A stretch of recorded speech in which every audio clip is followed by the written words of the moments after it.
இது கருவுரு ஒளித்திரையில் ஞானகங்கை.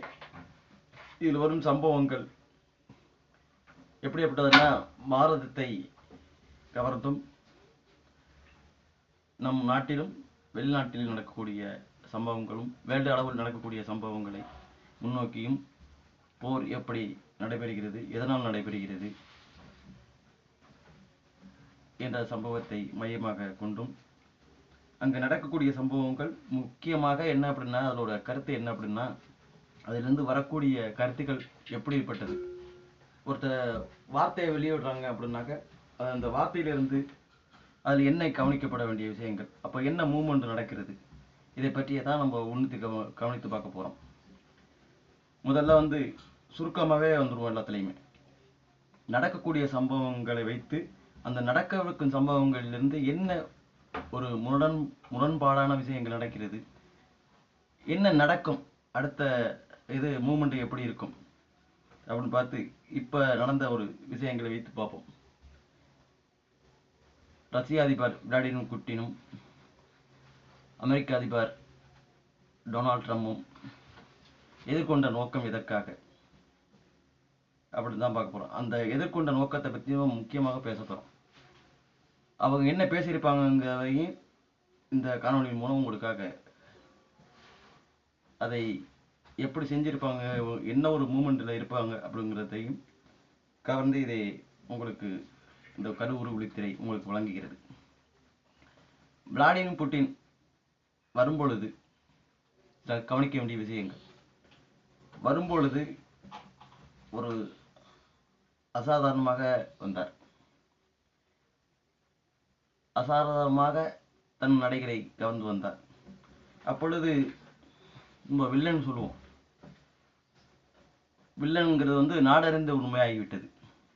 இந்தியாவின் மீது வரி விதிப்பதை கண்டு வில்லன் யார் என்பதை உன்னிப்பாக கவனித்தோம் என்றால், நேட்டோவும் அதனை சார்ந்த அமெரிக்காவும் என்பது தென்னந்தெளிவாக தெரிகிறது. இதிலிருந்து என்ன புரிகிறது என்றால், அவர் எதற்காக வந்தார், என்ன மூமெண்ட்டுக்காக வந்தார் என்பதுதான். அப்போ வரும்பொழுது முக்கியமான விஷயங்களை சொல்ல வேண்டும். அங்கேருந்து வரும்பொழுது ஒரு ஃப்ளைட் ஒன்று சல்லுன்னு போணுச்சு. அது எதற்காக இருந்துச்சு, அந்த ஃப்ளைட்டோட மூமெண்ட் எதுக்காக இருந்ததுன்னா, விளாடிமிர் புட்டின் பயப்படுறாரா இல்லை பயம் இல்லாத மனிதரா என்பதற்காக வேண்டிதான் அதோட தென்னந்தெளிவாக்கம். அப்போ அங்கேருந்து வந்த உடனே அந்த சிவப்பு கம்பளத்தில் வந்து கொண்டிருக்கிறார். இவர் போய் கட்டி அணைத்து கை கொடுத்திருக்கலாம், ஆனால் அதை செய்யலை. அமெரிக்க அதிபர் அங்கேயே நின்று கொண்டார். தனது பாதையை கரெக்டாக கடந்து கொண்டார். எதா இருந்தாலும் பயன்படுத்திக்கிட்டோன்னு நின்றுட்டார். அப்போ தன்னுடைய திமிர் என்பது அதில் நல்லா தெரிகிறது. ரெண்டாவது, கிட்ட வந்த உடனே அவர் பார்த்த உடனே சக்குன்னு கையை தட்டினார். கையை கொடுத்த உடனே அடுத்தது லேசா கை மேலே அப்படி தைத்தாக கட்டினார். அது எதுக்காக தட்டினார் என்பது உங்களுக்கு தெரியுமா? தெரியாது. பயப்படாதீங்க அப்படிங்கிறதுக்காக வேண்டி ஃப்ளைட்டு சும்மா சர்வசாதாரணம் தான் சொன்னது. ஆனால் அதை விளாடிமிர் புட்டின் அதை கன்ஃபார்ம் பண்ணிட்டார். நம்மளை ஒரு பயன்படுத்துறதுக்காக வேண்டி இந்த ஒரு செயல் இருந்தது. அப்போ ரெண்டு பேரும் பேச உள்வாக்கி போகிறாங்க. அப்போ என்ன பேசியிருப்பாங்க, எதை பற்றி பேசியிருப்பாங்க? போர் நடவடிக்கை பற்றி பேசியிருப்பாங்களா, இல்லை போர் நடந்ததை பற்றி பேசியிருப்பாங்களா, போரை நிறுத்துவதற்கான சூழ்நிலையை பேசியிருப்பாங்களா? அல்ல. முக்கியமாக வந்தது இந்தியாவுக்காக செயல்பட்டது. இந்தியாவுக்காக செயல்பட்டது. இந்தியாவுக்காக எதற்கு செயல்பட்டார் அப்படின்னாக்கா, வரி விதிப்பு என்பது, இந்த வரி விதிப்பு என்பது இந்தியா மீது பொருத்தப்பட்டதுனால் இந்த காரணத்திற்காக வரி விதிப்புக்காக வேண்டிதான் அவர் ஒரு வருகையை கொடுத்தது. இதுல என்ன வருகையை கொடுத்தது அப்படின்னாக்க, அமெரிக்காவை பொறுத்தவரையும் ஒரு ஒரு திடுக்கிடும் தகவல்கள், இந்த மாதிரியெல்லாம் ஒரு சம்பவங்கள் நடக்கிறத பற்றி அவர் கொஞ்சம் பயந்துட்டாப்ல. இந்தியாவுக்கு நம்ம வரி விதித்தது என்பது ஒரு துரஸ்தவமானது என்பதை கருத்தில் கொண்டு விட்டார். இரண்டாவது, எதுக்காகனா அங்க என்ன பேசியிருப்பாங்க அப்படின்னா, இப்போ அமெரிக்காவோட நிலைமை என்ன எப்படி இருக்கு அப்படின்னா, எந்த நேரத்துல என்ன செய்வாங்கங்கிற சூழ்நிலையை பயந்து பயந்து ஓட்டுற மாதிரி அமெரிக்காவோட நிலைமை இருக்கு. இதுலயும் சீர்காடான நிலைமை என்னன்னாக்கா அணு ஆயுதங்களை பற்றி, அணு ஆயுதம் பொருளாதாரத்தை பற்றி ரொம்ப கவலை அடைந்தது அமெரிக்கா. இரண்டாவது, ரஷ்யாவுடைய பொருளாதாரம் வீணடைஞ்சது. இதெல்லாம் ஒன்று சேர்ந்து இரண்டு நாடுகளையும் முடக்குவதற்கான சூழ்நிலையை உருவாக்கி வருகிறது. இதுதான் இந்த உடனடியான ஒரு சந்திப்பு. சந்திப்பின் போது என்ன நடந்திருக்கும் அப்படின்னா, இருவரும் சேர்ந்து 1.5 மணி நேரம் சந்திப்பு நடத்தியிருப்பாங்க. அந்த 1.5 மணி நேரத்துல என்ன சந்திப்பு நடந்திருக்கும் அப்படின்னா, இந்தியா வரி விதிப்பது பற்றி தான் பேசியிருப்பாங்க. இது செய்யக்கூடாத செயல். இதனால மேலை நாடுகளுக்கு மட்டுமல்ல, நம்மளுக்கும் ரொம்ப, நீங்களும் ஒரு நட்பு நாடு, இந்த நட்பு நாடுக்குள்ள நீங்க ஒரு நல்ல ஒரு உறவை ஏற்படுத்திக்கிறதுக்கு அந்த தன்மையை ஏற்படுத்தவில்லை. அந்த தன்மையை ஏற்படுத்திக்கான சூழ்நிலை உங்களுக்கு இல்லை. ஆனா மேற்கொண்டு வரியை விதிக்க ஆரம்பிச்சிட்டீங்க. அதனால இந்த வரி விதிப்பு என்பது மிக தவறானது. இதை வாபஸ் பெறுமாறு கேட்டிருப்பாரு. ஆனா அது அமெரிக்கா அதை ஒத்துக்கல. அமெரிக்கா தன்னிச்சையாக நான் செய்ததுதான், இதிலிருந்து பின்வாங்க போவதில்லை என்பது ஒரு முற்றிலும் உண்மை. இதை எப்படி கொண்டு வந்திருப்பாங்க அப்படின்னா, விளாடிமிர் புட்டின் என்ன பேசியிருப்பார் அப்படின்னா, போரை பத்தி கண்டிப்பாக ஒரு சில விஷயங்களை பேசியிருப்பார். ஆனா இந்த விஷயங்கள் பத்தி, இருதரப்பு உறவுகள் பத்தி கொஞ்சம் பேசியிருப்பாரு. ஆனா இதுல முக்கியமான பேசுறது இந்தியாவோட வரி விதிப்பு பற்றி தான். நீங்களும் இவ்வளவு நட்பு நாடாக இருக்கிறீங்க, இவ்வளவு ரொம்ப சூழ்நிலையெல்லாம் ரொம்ப காரசாரமா போயிட்டு இருந்துச்சு. ஆனா அந்த காரசாரமானது இப்போ மிக காரமாகி விட்டது. அதனால் 2 பேருக்கான ஒரு நிபந்தனை விதிப்பாங்க. எப்படி சொல்றாங்கன்னா, ரஷ்யா அல்லாமல் ஒன்று இந்தியா போய் அமெரிக்காவை சந்திக்கணும், அமெரிக்க அதிபரை சந்திக்கணும். அப்படி இல்லைனாக்கா அமெரிக்க அதிபர் இந்தியாவை சந்திக்கணும். இது 2 பேரும் இணைஞ்சாதான் இதற்கான சூழ்நிலையை ஒரு சரியான சூழ்நிலையை அமையும். இந்த 2 சூழ்நிலையை அமையல அப்படின்னாக்க ஒரு இருதரப்புல பிளவு ஏற்படும். நட்பு நாடுங்கிறது அதுல இருந்து கொஞ்சம் பிளவு ஏற்படும். இதை சமாதானமாக ஒற்றுமையாக போங்க அப்படின்னு பேசியிருப்பாரு. ஆனா அதை அமெரிக்க அதிபர் கேட்டிருக்க மாட்டார். நான் செஞ்சதுதான். அப்ப இருதரப்பு ஒண்ணு சேரணும், இல்ல இந்த உறவு முறியணும்னாக்க அது எக்காரணத்தை மட்டும் அமெரிக்கா அதிபர் வரப்போறதில்லை. அப்படி உறவு மேம்படுத்தணும் அப்படின்னு நினைச்சாக்க கண்டிப்பா ஒண்ணு அமெரிக்க அதிபர் இந்தியாவுக்கு ஒரு வகை தரணும், இல்லைனாக்க இந்தியா பிரதமர் அமெரிக்காவுக்கு செல்லணும். இது 2 நடந்தாதான் இது ஒரு இருதரப்பு பேச்சுவார்த்தை ஒரு முழுமையாக முடியும் அப்படின்னு விளாடிமிர் புட்டின் பேசியிருப்பாரு. அப்ப இது எப்ப கண்ணோட்டத்தில் நடக்கும் அப்படின்னு சொல்ல முடியாது. எந்த நோக்கத்துல எப்படி நடக்க முடியாது. இதுதான் முக்கியத்துவமாக அவர் பேசக்கூடிய சூழ்நிலை உருவாகி இருக்கும். இவங்க 2 பேரும் பேசினது இதான் பேசியிருப்பாங்க. மேலை நாடுகள் இருக்கிற எல்லா நாடுகளும் சேர்ந்து நெருக்கடியான சூழ்நிலையை உருவாக்குவதற்கான பிரிக்ஸ் மாநாடு மிக முக்கியமானது. இந்த பிரிக்ஸ் மாநாட்டில் மிக முக்கியமானது எப்படின்னாக்க, பிரிக்ஸ் மாநாடுங்கிறது எல்லா நாடுகளும் ஒற்றுமையாக இணையக்கூடியது. அங்க என்ன பேசுவாங்க அப்படின்னாக்க, இந்தியாவில் நடக்கக்கூடிய சில விஷயங்களை நம்ம இந்திய பிரதமர் பேசக்கூடிய சூழ்நிலை உருவாகும். என்ன பேசுவார் அப்படின்னா, ஒன்று, இந்தியா பேசக்கூடிய விஷயங்கள், எந்த நாடுகளுக்கும் சண்டை என்பது இருக்கக்கூடாது, போர் என்பதே அறவே இருக்கக்கூடாது என்பதை பேச வரும். இரண்டாவது, பொருளாதாரத்தை மேம்படுத்துவதற்கான நோக்கத்தை வலுவாக செயல்படுத்தும். போர் என்பது வந்தால் எந்த நாடுகளும் கை கொடுக்கக்கூடாது, இருவரும் ஒன்றிணைந்து, எல்லா நாடுகளும் ஒன்றிணைந்து அதை சமாதானத்துக்கு கொண்டு வரணும். போர் என்பதே வரக்கூடாது என்ற சூழ்நிலையை கொண்டு வரும். ஒவ்வொரு நாடும் பொருளாதாரத்தில் மேலாக போய்க் கொண்டிருக்கணும் என்ற சூழ்நிலையை எடுத்துரைக்கும். மேலை நாட்டில் இருக்கக்கூடிய அணு ஆயுதங்களை குறைக்கும் அளவுக்கு செயல்படுத்தக்கூடும். மூன்றாவதாக, மக்களுக்கு இருக்கக்கூடிய பிரச்சனைகளை ஒன்றிணைந்து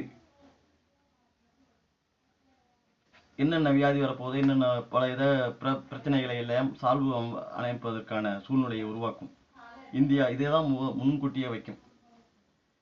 இதைத்தான் முன்கூட்டியே நிலைநிறுத்தும். என்னென்ன பிரச்சனைகள் இருக்கு, அந்த பிரச்சனை சால்வுக்கு கொண்டு வரணும். ஒரு போர் என்பது வரக்கூடாது,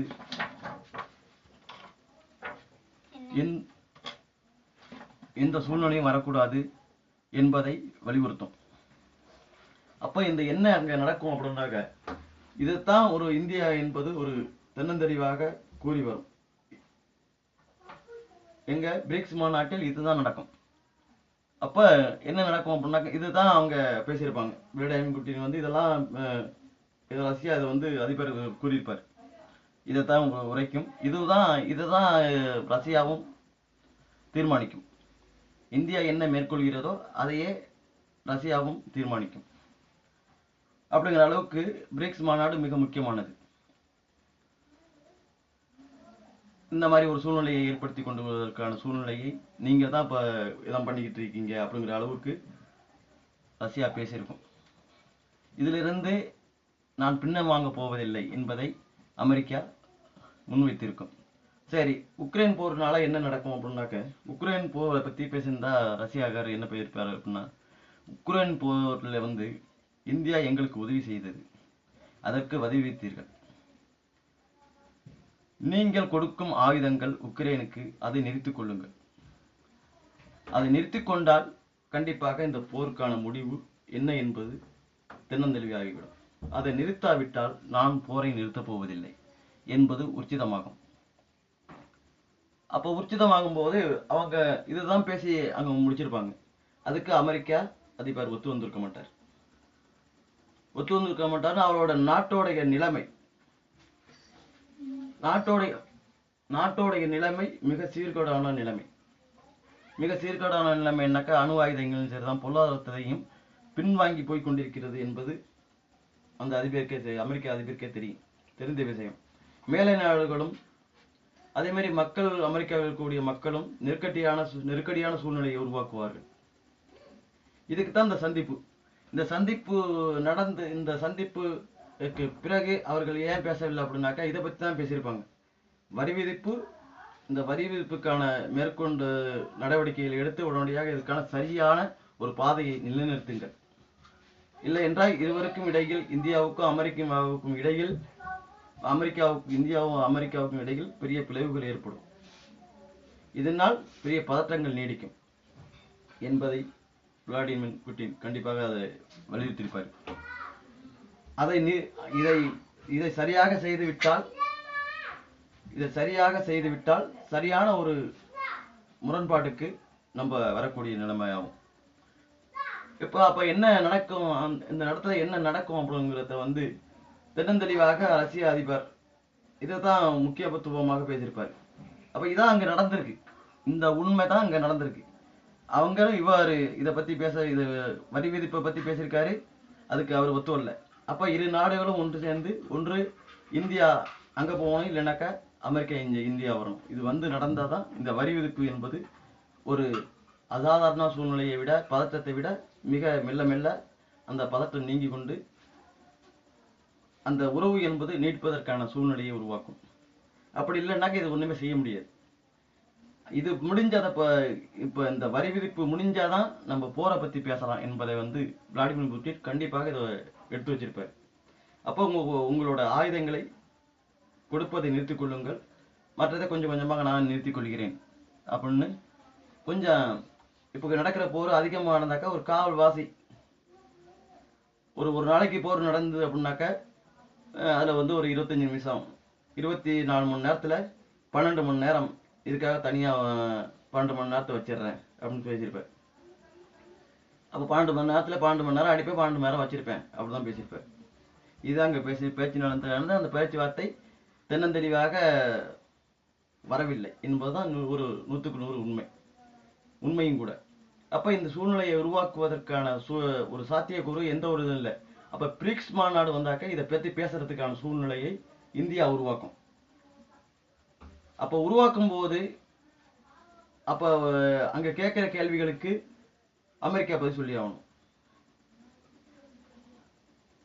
அப்போ கூட்டமைப்புல வந்து எல்லாமே ஒன்று கூடி கையெழுத்து போட வருவாங்க. அந்த சூழ்நிலையை ஏற்படுத்துவதற்கான அதாவது ஒரு பெரிய பிரச்சனையை உருவாக்குவதற்கான இப்பதான் ரொம்ப நீங்க பார்த்திருக்கலாம். அதுல ஒரு இது அவர் எதுக்காக ஒரு பிளைட்டை கொண்டாந்து போட்டுக்கிட்டு விளாடிமிர் புட்டின் அங்கேருந்து வரணும் அப்படிங்கிற ஒரு சந்தர்ப்ப கூறு வந்து இதுல தான் ஒரு முழுமையாக இருந்திருக்கு. அப்படிங்கிறப்ப அந்த சூழ்நிலையை உருவாக்குவது யாரு? உருவாக்கினது யாரு? அமெரிக்க அதிபர். அப்ப அந்த சூழ்நிலையை உருவாக்கி தந்ததற்கான ஒரு நிலைமையை ஏற்படுத்துவதற்கான சூழ்நிலையை உருவாக்கி கொண்டது அமெரிக்கா. அந்த அமெரிக்காவால் முடியாத ஒரு காரியம் எதுவும் இல்லை. ஆனா இப்போ உலக ரகசியங்கள்ல வந்து முக்கியமா தெரிஞ்சு போச்சுது நேட்டோவும் அமெரிக்காவும். அமெரிக்கா இல்லைன்னா நேட்டோ இல்லை, நேட்டோ இல்லைன்னா அமெரிக்கா இல்லை என்ற இதை வந்து உலக நாடுகள் எல்லாமே தெரிஞ்சுக்கிட்டது. ஏன்னா இந்த வரி விதிப்புல இருந்து எல்லா நாடுகளும் கிளியரன்ஸ் ஆகிட்டது. அப்ப என்ன சூழ்நிலையை உருவாக்கும் அப்படின்னாக்க இந்த 2 நாடுகளும் கொண்ட பிரச்சனையை எப்ப இந்த பிரிக்ஸ் மாநாட்டுக்குள்ள ஒன்று கூடிய ஏதாச்சும் ஒரு நிலைமையை ஏற்படுத்தினால்தான் இதற்கான உக்ரைன் போரை நிறுத்துவதற்கான சாத்தியக்கூறும் இருக்கிறது. இதுதான் அவங்க முக்கியமா பேசியிருப்பாங்க. இதுக்கு வந்து அமெரிக்க அதிபர் ஒத்துக்கல. அப்ப 2 பேரும் சமாதானத்துக்கான சூழ்நிலையை உருவாக்கிடுவாங்க. இதுதான் அந்த நடந்து முடிஞ்ச ஒரு மேட்ரு. இதுல வந்து ரஷ்ய அதிபர் முதலில் வந்து வரி விதிப்பதற்கான காரணத்தை உடனடியாக அதை செயல்பாட்டுக்கு கொண்டு வாங்க. அது செயல்பாட்டுக்கு வந்து அதை ஒரு 10% சேர்த்துருந்தீங்கன்னா பிரச்சனை இல்லை, ஒரு 50% ஏற்றிருக்கீங்க. அதை பற்றி பேசுறதுக்கு தான் டென்ஷன் ஆகிருப்பாரு. உங்களுக்கு பார்த்ததே தெரிஞ்சு போயிடும். விளாடிமிர் புட்டின் அங்கேருந்து வரையிலேயே ஃப்ளைட்டை விட்டுருப்பாரு. அப்பயே கோபத்தை பார்த்துட்டு அடுத்தது கை தட்டி ஒன்றும் பிரச்சனை இல்லை அப்படின்னு சொல்கிற மாதிரி கை தட்டினார். அதிலேயே அவர் புரிஞ்சுக்கிட்டார் விளாடிமிர் ரஷ்யா அதிபர். ஆக என்ன நடக்கும் அப்படிங்கிறது வந்து என்ன பேசியிருப்பாங்க, என்ன நடப்பாங்க, இதான் நடந்திருக்கு எங்கள் சூழ்நிலை. இது 2மே ஒத்துவல்ல காரணத்தினால இது இப்படியே இருக்கட்டும் மட்டும் மேலே போயிருக்காரு. இப்போ என்ன செய்வார் அப்படின்னாக்க உக்ரைனில் நடக்கிற போருக்கும் இதுக்கும் என்ன சம்மந்தம் அப்படின்னாக்க உக்ரைனில் நடக்கிற போருக்கு இப்போ 24 மணி நேரத்தில் அடிச்சாருன்னா 12 மணி நேரம் குறைச்சிக்குவார். ஆக இந்த இந்தியாவோடைய நிலைமை எந்த அளவுக்கு இருக்கும் அப்படிங்கிறது வந்து அதுக்கு பிறகுதான் உங்களுக்கு என்ன ஒரு சூழ்நிலையை உருவாக்கி தரும் என்பது வந்து உங்களுக்கு ஒரு கண் வந்து பார்த்தோம்னாக்கா அதிலே தெரிஞ்சு போயிடும். அப்ப என்ன சூழ்நிலை இருக்கும், இந்தியா என்ன சூழ்நிலையில இருக்கிறது, அதற்கான முடிவை எப்படி அமைக்கணும்னா இன்னொரு 3-4 நாள்ல அதற்கான தகுந்த பதில்களை வந்து அமெரிக்கா வெளியிடும், இல்லைன்னா இந்தியா வெளியிடும். அதற்கான சூழ்நிலையை உருவாக்கி கொள்வது அமெரிக்கா தான் உருவாக்கணும். அமெரிக்கா தான் அந்த சூழ்நிலையை உருவாக்கி கொண்டு போய் விட்டது வந்து அமெரிக்கா தான். ஆனா அமெரிக்கா தான் திரும்ப வரணும். ஆனா இந்தியா போய் அங்க நின்றா அது வந்து எதிலேயே வந்து ஒரு சம்மந்தம் இல்லாம போயிடும். எதுலையுமே சம்மந்தம் இல்லாம போயிடும். இந்த இப்போ பேசுறத பத்தி எந்த ஒரு இந்தியா போய் அங்க போய் நின்றுச்சு அப்படின்னாக்க அப்போ வந்து பயப்படுற நிலைமைக்கு உருவாகிடும். அப்போ அமெரிக்கா தான் இங்க வரணும். அமெரிக்கா வந்தாதான் இந்த ஒரு சூழ்நிலையை சரியானபடி கொண்டு வர முடியும். இதே இந்தியா போய் சொன்னீங்கன்னாக்கா மேல நாடுகள் என்ன சொல்லும் அப்படின்னாக்க சரி அமெரிக்கா சட்டம் போட்டோம்னா டக்குன்னு ஓடிட்டு இந்தியா அப்படிங்கிற சூழ்நிலைக்கு வரக்கூடாது. அப்படி இருந்துச்சுன்னா இந்தியாவுடைய பொருளாதாரம் மட்டுமல்ல மேலோங்கி நிற்பதற்கான ஒரு தன்னந்தனியை அது இழக்கிறது என்பதுதான் இதில் பொருந்தும். ஆக அமெரிக்கா தான் இங்கே வந்து செல்ல வேண்டும். அதற்கான ஒரு வலையை விரித்தது அமெரிக்கா, மாட்டியது இந்தியா. அதனால அதை எடுப்பதற்கான சூழ்நிலையை உருவாக்கி கொள்வது அமெரிக்கா. இந்த முடிவுக்கு வந்ததான் இந்த உறவு என்பது நீடிக்கும். இல்லைனாக்க கொஞ்சம் கொஞ்சமா விரிவடைவதற்கான சூழ்நிலையை உருவாக்கி கொள்ளும். இது நெருக்கடியை உருவாக்கும்னாக்க அமெரிக்காவுக்கு பெரிய நெருக்கடிகளை உருவாக்கும். இதுதான் அங்க முக்கியமா பேசியிருப்பாரு. இதுக்கு எதுவும் ஒத்து வரல. அவருடைய செயல்பாடு வந்து இனிமேலுக்கு இந்த போர் எப்படி நடக்க போகுது, எப்படி ஒத்தி வைப்பேன், எப்படி வைப்பேன் அப்படின்னு இனிமேல் மாற்றமா விடுவாரு. அதுலேயும் கொஞ்சம் மிரட்டி விட்டாரு. இனிமேல் என்ன நடக்க போகிறது வந்து என்ன நடக்காது, அவ்வளோத்துக்கு ஒன்று கொண்டு போக மாட்டாரு. விளாடிமிர் புட்டின் வந்து அவ்வளோத்துக்கு கொண்டு போக மாட்டாரு. அதுலேருந்து கொஞ்சம் ஒரு 12 மணி நேரம் 10 மணி நேரம் இருக்கிறத 5 மணி நேரம் ஆக்குவார். அந்த மாதிரி தான் செய்வார். இதுலேருந்து முன்னோக்கி போனா தான் அமெரிக்கா நம்ம கொஞ்சம் சால்வ் அடையும். இது பின்னோக்கி நடந்தார் என்றால் அது பிரிக்ஸ் மாநாட்டில் தான் அவருடைய விளக்கங்கள்லாம் ரொம்ப இந்தியாவும் இந்தியா சேர்ந்து பெரிய விளக்கங்களை எல்லாம் கொடுக்கும் இதுக்கு. அப்ப அமெரிக்கா போய் சொல்லி ஆகணும், வேற வழியே இல்லை. அதுக்குள்ளேயும் இந்த பிரச்சனை முடிஞ்சிச்சு அப்படின்னாக்க அமெரிக்காவுக்கு எந்த ஒரு பிரச்சனையும் இருக்காது. இல்லை அப்படின்னாக்க இது பிரிக்ஸ் மாநாட்டில் வந்து இது மிக மிக மிக முக்கியத்துவம் வாய்ந்ததாக மாறிவிடும். இந்தியாவின் நிலைமை இன்னும் ஓங்கி நிற்கும் என்பது ஒரு அற்புதமான காரணம். பிரிக்ஸ் மாநாடு இல்லை என்றால், பிரிக்ஸ் மாநாட்டுக்குள்ள இருவரும் சந்தித்தால் இதனுடைய பிரச்சனைகள் தீரும். ஒன்று, இந்தியா போகக்கூடாது, அமெரிக்கா தான் வரணும். அந்த அழைப்பை அமெரிக்கா கொடுக்கணும். அமெரிக்கா அழைத்து திரும்ப பேச வேண்டும். இல்லைன்னா அமெரிக்கா அங்கே வந்து அதிபர் பேச வேண்டும். இது ரெண்டும் பிரிஞ்சாதான் ஒரு மேலை நாடுகளில் இருக்கக்கூடிய பிரச்சனைகளும் சால்வ் ஆகும், அந்த சூழ்நிலையை உருவாக்கி தரும். இதுதான் பிள்ளையாடி முக்குட்டி நாங்கள் பேசியிருப்பாரு. ஆனால் இப்போ வந்தப்போ மிரட்டி விட்டாரு. அதனால இது என்ன நடக்க போகுது என்பது அவர் ஒன்று கொஞ்சம் செய்ய மாட்டார். 12 மணி நேரம் 5 மணி நேரம் அப்படிங்கிற ஒரு இதை பயன்படுத்திக் கொள்வார். அறிவிப்பையும் வெளியிடுவார். 2-3 தினங்களில் அதற்கான அறிவிப்பை அமெரிக்கா வெளியிடும். ஏன்னா உடனே வெளியிட மாட்டாங்க. அமெரிக்கா 2-3 தினங்களில் அந்த அறிவிப்பினை வெளியிடும் என்பதில் எந்த ஒரு மாற்றம் இல்லை. இது மட்டும் இல்லாமல் இன்னும் ஒரு இதில் பிரிக்ஸ் மாநாட்டில் என்ன நடக்க போகுது, அதில் உள்ள சூழ்நிலைகள் என்ன, எந்தெந்த நாடுகள் ஃப்ளை போடும் அப்படி எல்லாம் நினைச்சுக்கிட்டு இருப்போம். இந்த பிரிக்ஸ் மாநாடு வந்து ஒரு முக்கியத்துவம் வாய்ந்ததாக இருக்கும். இதில் முன்னோங்கி நிற்கிறது எந்த நாடாக இருக்கும்னாக்கா, எந்த ஒரு நாட்டையும் அண்டிக் கொள்ளாமல் தனியாக இயங்கக்கூடிய சூழ்நிலையை இந்தியா உருவாக்கி கொள்ளும் என்பது எந்த ஒரு சாத்தியக்கூறும் இல்லை. இதுதான் இங்க ஒரு முழுமையான ஒரு இது. இந்த பிரச்சனை தீர்ந்தால்தான் அடுத்த பிரச்சனைக்கு நம்ம போகலாம் என்று விளாடிமிர் புட்டின் நீண்ட விரிவாகத்தை விலக்கிக் கொண்டு சென்றிருப்பார் என்பது குறிப்பிடத்தக்கது.